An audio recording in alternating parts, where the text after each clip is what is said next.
आज संसदेमध्ये प्रियंका गांधी आणि सुप्रिया सुळे यांनी केंद्रामधील आजी माजी शिक्षण मंत्र्यांवर छडी उगारलेली आहे. जेन झी जे जंतर मंतरवर बोलली आणि अहोरात्र इंस्टाग्रामवर बोलत आहे, ते म्हणजे हिंदू मुस्लिम आता करू नका, नाहीतर याद राखा. त्याच्यानंतर रील बनवा, परंतु तुमचं आधी हृदय हे अंतःकरणपूर्वक चांगलं ठेवा, वगैरे वगैरे सांगितलं जात आहे. प्रियंका गांधी यांनी प्रल्हाद जोशी हे बिल्किस बानो बलात्कार प्रकरणातील आरोपींचं स्वागत करणारे हिंदुत्ववादी कसे नेते आहेत आणि आता तेच कसे शिक्षण मंत्री पंतप्रधान नरेंद्र मोदी यांच्या कृपेने कसे झाले आहेत, हे बोलण्याचं धाडस लोकसभेमध्ये दाखव. सुप्रिया सुळे यांनी कॅबिनेट मंत्री हा कसा मध्ये मध्ये उठबस करतोय, एखादा सदस्य बोलतोय तर त्याचा पाठराखण कशी करायची हे देखील त्याला समजत नाही. अशा शब्दामध्ये प्रल्हाद जोशी जे विद्यमान शिक्षण मंत्री आहेत त्यांची आबरू काढलेली आहे. आता धर्मेंद्र प्रधान यांचं जे काही संसदेमध्ये काल स्वागत झालं, म्हणजे त्या आवारामध्ये भारतीय जनता पार्टीच्या खासदारांनी ज्या पद्धतीने स्वागत केलं, त्यांना ते मिथीला पगडी काय घातली, हार काय, अगदी शौर्य गाजवलं अशा याच्यामध्ये, त्याच्यावर देखील लाज वाटली पाहिजे अशा शब्दामध्ये प्रियंका गांधी यांनी प्रहार केला. आता मुळात शिक्षण व्यवस्थेमध्ये आर एस एसचे प्रचारक आणून ठेवलेले आहेत, इथून सगळी टीका प्रियंका गांधी यांनी केलेली आहे.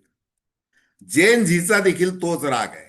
मग राष्ट्रीय शैक्षणिक धोरण 2020चं इथपासून सगळं त्याचं भगवेकरण आणि आर एस एस याची जोरदार अशी चर्चा पुन्हा एकदा सुरू झालेली आहे. आज संसदेमध्ये प्रियंका गांधी आणि सुप्रिया सुळे यांनी नेमकं काय म्हटलंय त्या संबंधी आपण अतिशय थोडक्यामध्ये विश्लेषण करतोय. नमस्कार, जय महाराष्ट्र. मी डॉक्टर अनिल फळे. माझी आपल्याला विनंती की चॅनल सबस्क्राईब करावं, सबस्क्राईबचं बटन दाबावं आणि आपली प्रतिक्रिया बिनधास्तपणे नोंदवावी. हे बघा, ज्या वेळेला 2002 मध्ये गोत्रा हत्याकांड झालं, गुजरातचं जे गाजलेलं, त्याच्यामध्ये दुसऱ्या दिवशी 28 फेब्रुवारी 2002 मध्ये जे अनेक अत्याचार झाले, दोन्ही बाजूकडून अत्याचार झाले, हिंदू मुस्लिम एकमेकावर अत्याचार झाले. त्याच्यामध्ये एका टोळक्याने बिल्किस बानो ही जी गर्भवती होती तिच्यावर अत्याचार केला, तिच्यावर बलात्कार केला आणि इतकंच नाही, 3.5 वर्षाची तिची मुलगी, तिला ठार मारण्यात आलं. अतिशय क्रूर अशी घटना घडली. आणि मग ते खटला चालत चालत तो सुप्रीम कोर्टामध्ये गेला. 11 जणांना जन्मठेप झाली, अनेकांना दोषी ठरवलं गेलं आणि या दोषी जे 11 जण ठरवले गेले त्यांना गुजरातच्या भारतीय जनता पार्टीच्या सरकारने 15 ऑगस्ट 2022 मध्ये सोडून दिलं, त्यांना माफ करून टाकलं. काय कारण सांगितलं की त्यांची तुरुंगामध्ये वर्तणूक चांगली, हे कारण त्यांनी दाखवलं आणि त्यांची मुक्तता करून टाकली. त्यावेळेला हे सगळे कैदी ज्या वेळेला बाहेर आले, त्यावेळेला हे जे मंत्री आपले प्रल्हाद जोशी या शिक्षण मंत्री आहेत, त्यावेळेला ते संसदीय कामकाज, कोळसा वगैरे अशा खात्याचे ते मंत्री होते. त्यांनी हे आरोपी चांगले आहेत, त्यांनी त्यांचं स्वागत केलं पाहिजे वगैरे वगैरे अशा शब्दात स्तुती केली होती, वाहवा स्तुती सुमनं उधळली होती. त्याची आठवण प्रियंका गांधी यांनी करून दिली. आता जिथे ज्या वेळेला public examination prevention of unfair means 2024 दुरुस्ती संबंधी बोललं जात आहे, अशा वेळेला तुम्ही राजकीय टीका का करताय?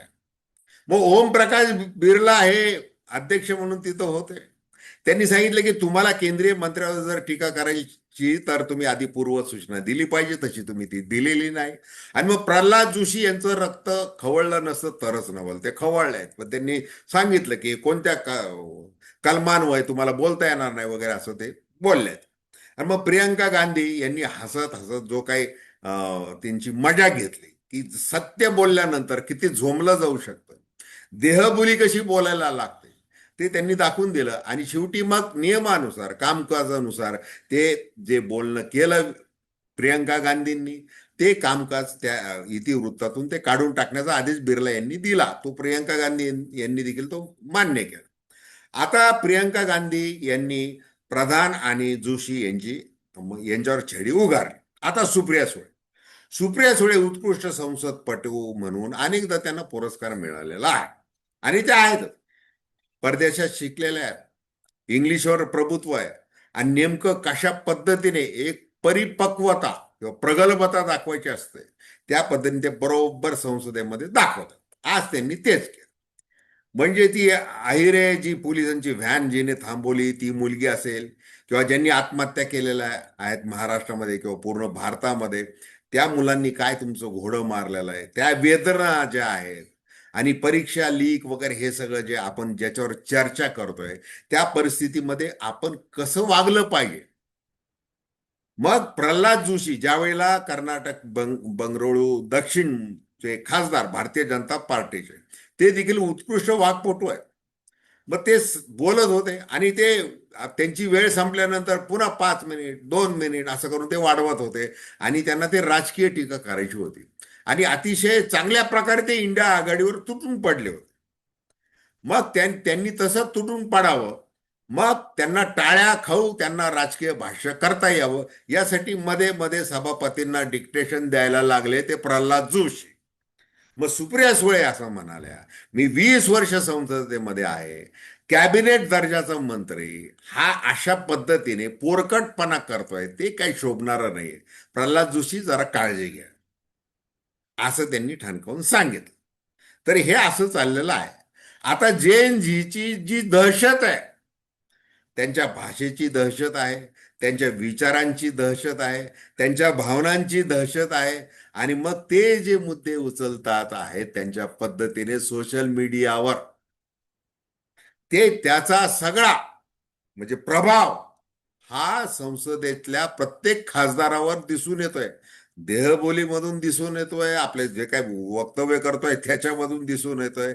एकूण काय तर संसदेमध्ये ज्या प्रकारची चर्चा अपेक्षित आहे त्या प्रकारची चर्चा होताना सध्या तरी दिसतंय. पुढं आता याच्यानंतर काय काय होतं ते आपण त्याच्यावर विश्लेषण करतच राहू. तर ठीक आहे, हा व्हिडिओ आपल्याला आवडला असेल अवश्य शेअर करा, सबस्क्राईब करा आणि आपली प्रतिक्रिया बिनधास्तपणे नोंदवा. धन्यवाद.